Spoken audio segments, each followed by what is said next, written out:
Olá, galera, muito boa tarde. Aqui é a Prof. Heloísa, vocês lembram da minha cara ainda?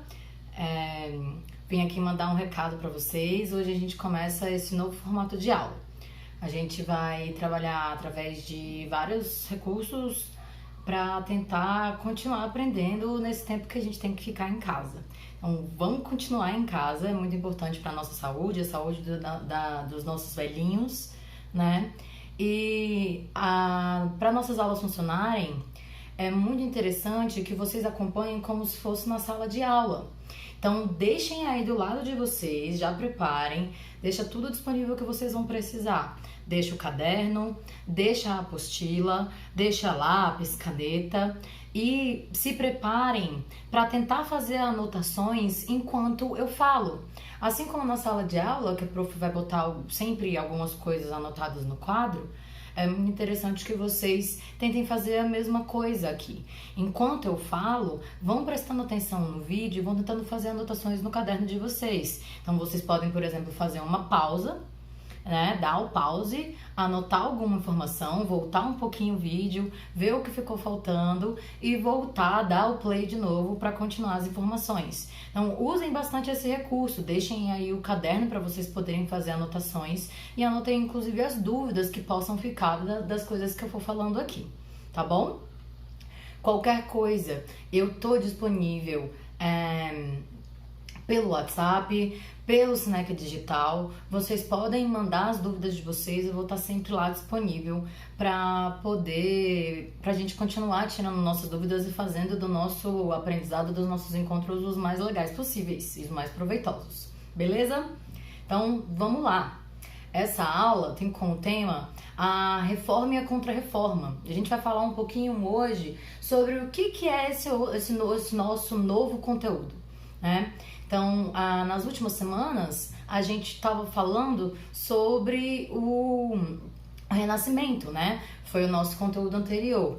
E o Renascimento, a gente veio estudando sobre várias mudanças, novas invenções, surgimento da imprensa lá com Gutenberg, o uso da razão que vai orientar agora o pensamento das pessoas, ou seja, né, várias formas, novas formas de enxergar o mundo que estão surgindo, né? Vamos lembrar que antes do Renascimento, a gente tem um período muito longo de quase 1000 anos em que a grande influência, tudo acontecia em torno da Igreja Católica. A Igreja Católica é muito poderosa, é muito forte aí na Europa e ela vai controlar o pensamento, a forma de viver das pessoas. E o Renascimento ele veio exatamente para dar uma balançada geral nisso. Então, ainda no Renascimento, lá no Cinquecento, quem lembra do Cinquecento? Lá na Itália, não, o Renascimento é um movimento italiano, ocorre a Reforma. Só que a Reforma vai começar não na Itália, e sim em outros países, principalmente na Alemanha. Então, Reforma, da onde que vem esse nome, né? Se chama Reforma é porque eles estão tentando mudar alguma coisa. O que é que essa reforma está tentando mudar no fim das contas, né? Quando a gente faz uma reforma, por exemplo, na nossa casa, é porque tem alguma coisa errada, alguma infiltração, algum problema estrutural. E aí agora eles estão propondo essa reforma é no quê? É uma reforma na religião, uma reforma da igreja, uma reforma da religião da época, que é a religião católica. Então, eles vão apontar e promover diversas mudanças necessárias na Igreja Católica. Em 1517, surgiu esse monge alemão, lá numa cidade chamada Wittenberg, chamado Martinho Lutero. Então, esse monge, ele estudou bastante sobre a religião cristã, ele se dedicou a vida inteira a estudar a religião cristã, e ele vai iniciar um processo de diversos questionamentos que deu origem a diversos outros movimentos e a novas religiões. Então, da religião cristã, que antes era só católica, agora vão ter diversas outras religiões, também cristãs, mas que acreditam, formulam novas regras da forma como a gente deve viver, né? Do que eles dizem que é certo e o que é errado pra gente. Então, lá em 1517, o Lutero, ele vai pregar na porta da Catedral de Wittenberg, que era a cidade onde ele morava, 95 teses, 95 reclamações sobre as atitudes do clero, dos componentes da Igreja Católica. Mas então, o que é que eles estão que o Lutero está criticando? Qual que era o grande problema no comportamento dos membros da igreja para que o Lutero tomasse essa atitude de fazer uma manifestação pública de revolta contra o que estava acontecendo? Porque ele vai lá na principal igreja da cidade e cola na porta 95 reclamações, 95 teses falando o que é que está acontecendo de errado com a igreja e como que isso deve mudar. Então, haviam várias coisas que ele vai criticar. O que, por exemplo? Então, ele vai falar, por exemplo, do distanciamento da igreja com seus fiéis. Os membros da igreja, vamos lembrar, né? A igreja católica nessa época era muito rica, tinha muito poder. Então, eles eram donos de várias terras, eles cobravam diversos impostos bastante caros da população, o que fazia com que eles tivessem muito poder. Os membros da igreja eram muito ricos. Já os seus fiéis, a grande maioria dos seus fiéis, eram camponeses que viviam ali nos feudos e eram pessoas bastante pobres. Então, o Lutero, ele vai criticar, por exemplo, esse distanciamento. Como que uns podem ser tão ricos e outros tão pobres, né? E não haver comunicação entre essas pessoas. Ele vai criticar também, principalmente, a corrupção dos membros da igreja. Então, vários membros da igreja tinham práticas bastante corruptas, como, por exemplo, as indulgências, a venda do perdão para os seus fiéis. Então, se você cometesse algum pecado, descumprisse alguma regra que a igreja mandava, você poderia ser perdoado mediante pagamento de algum valor material. Do dízimo, de dar alguma soma em ouro, um pedaço de terra para a igreja. Então, isso se chama indulgências. Além das indulgências, eles condenavam, por exemplo, a venda de cargos dentro da hierarquia da igreja. Então, por exemplo, para você se tornar bispo, para você se tornar arcebispo, você poderia pagar algum valor ali para os membros superiores, para os poderosos, para você também alçar essas posições de poder. E isso era muito criticado pelo Lutero.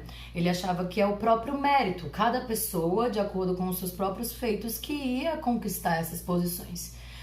Que era a fé sincera que ia permitir que as pessoas se tornassem perdoáveis, seriam perdoadas pela igreja, e não o pagamento de alguma quantia material. Então, além da venda de cargos, dessa corrupção, era muito comum na época a venda de objetos considerados sagrados. Por exemplo, haviam alguns membros da igreja que vendiam pedaços de tecido, falando que eram pedaços do manto da Virgem Maria, que tinha sido recuperado, e aquilo, se você tivesse, aquilo ia te abençoar.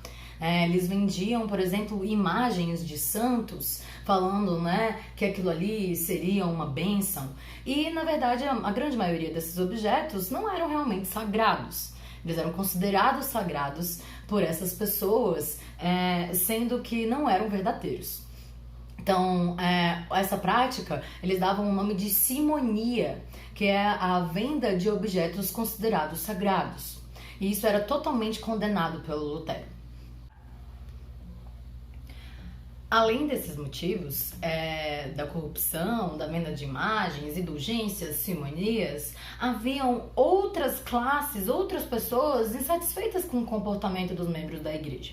Então, por exemplo, os reis, a nobreza, a classe lá superior da sociedade europeia da época, estava super insatisfeita com a igreja, porque a igreja, tinha muitas terras, cobrava altos impostos, não tinha muito dinheiro, e quem tem muito dinheiro, consequentemente, também tem muito poder de influência nas decisões ali do país. Então, esse grande poder, essa grande riqueza da igreja ameaçava, incomodava os reis da época, que estavam tentando concentrar todo o poder para si, né? A gente vai ver no nosso próximo conteúdo, daqui a algumas semanas, que vai surgir um novo modelo na Europa de política que não é mais baseado lá no feudalismo, né? Naqueles feudos, grandes fazendas com poderosos donos, proprietários de terra que comandavam todos aqueles ali que viviam sob a sua influência. Agora vai começar um novo formato de sistema político, que é o absolutismo. Cenas para os próximos capítulos. Já já a gente vai entender o que é o absolutismo bem direitinho. Mas é importante saber isso, que agora os reis, né, os reis absolutistas, vão tentar concentrar o poder em si. Vão tentar concentrar em si todo o poder e não vão querer ter os bispos, os padres lá das suas cidades metendo o dedo lá nas suas decisões, né? Então eles estão tentando concentrar para si o poder. E além da nobreza e do rei, havia uma outra classe que estava muito satisfeita com o clero, com os membros da igreja, que era a burguesia. Vamos lembrar, gente, que a burguesia foi uma importantíssima classe que foi muito influente lá naquele tempo, lá todo do Renascimento. Eles foram uma das principais classes, lembram-se disso? Que financiaram as obras, né? Que praticavam o mecenato. Então, a gente estudou isso muito bem, né? A gente falou da importância agora da burguesia que estava crescendo, estava cada vez com mais dinheiro, estava cada vez praticando mais comércio, mas que ainda não tinha muito poder. E lembra que a prof falou, vamos relembrar, que a igreja, ela considerava essas práticas capitalistas, esse aumento do comércio, uma coisa ruim. O sistema econômico da igreja, a economia praticada pela igreja, não levava em consideração esse comércio que aumentava cada vez mais e mais.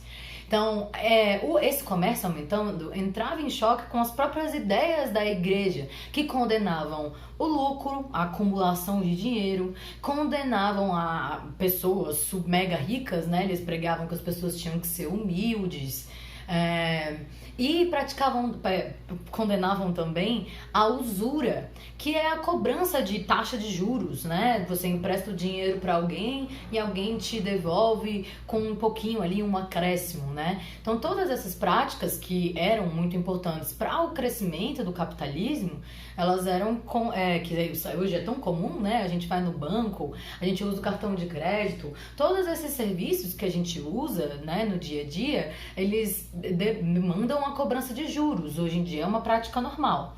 Mas naquela época a igreja condenava a usura e condenava essas diversas práticas muito necessárias para os burgueses. Então, os burgueses, eles estão tentando criar alguma nova regra, arrumar alguma brecha ali para que eles pudessem aumentar os seus negócios, né? Comercializar cada vez mais os produtos, aumentar a relação com as pessoas que fazem comércio. Então, para tentar lutar contra essa barreira que a igreja botava para a expansão dos seus negócios, os burgueses vão começar a apoiar as ideias dos reformistas, né? Tanto do Lutero como de outros reformistas que vão vir depois dele. A gente vai ver agora nos próximos vídeos, nosso próximo assunto é exatamente falar sobre esses reformadores. A gente vai falar um pouquinho sobre a reforma protestante do Lutero na Alemanha, a gente vai falar um pouquinho da reforma do João Calvino na França e na Suíça, e a gente vai falar um pouquinho sobre a reforma do Henrique VIII na Inglaterra, tá? Então a gente vai entender melhor o que é que essa reforma estava tentando mudar e, claro, o que a igreja fez para controlar essas grandes mudanças que afetavam tanto o poder dela dentro da sociedade europeia. Beleza? Hoje a gente começa esse novo ciclo, espero que vocês estejam gostando e lembrem-se de comentar aqui embaixo, tá? Falando que vocês assistiram, deixando alguma dúvida que ficou, beleza? Até já, galera!